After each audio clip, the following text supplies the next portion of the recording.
To love a fellow Jew as you love yourself. That sounds wonderful, of course. We all know how important that is.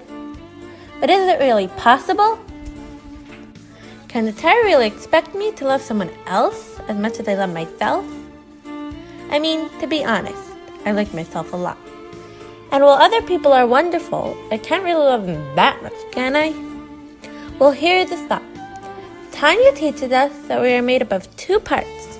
One part of us is our body, our guf, and the second part of us is our soul, our neshama. Our soul is a part of Hashem that is inside each and every one of us. Think about it. If all our souls are part of one Hashem, then we are all truly sisters.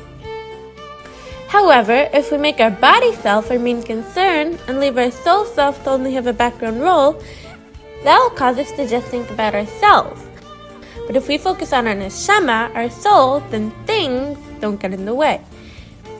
You see, souls don't see other souls as competition. Souls don't suffer from jealousy or ego. There is no self-doubt or lack of self-esteem in our soul. Suddenly, this mitzvah to love a fellow Jew seems much more realistic. The very same Hashem that is inside of me is also inside of you. When I love the piece of Hashem that is within me, I love the part of me that connects us all together, which allows me to do this mitzvah, to love a fellow Jew as I love myself.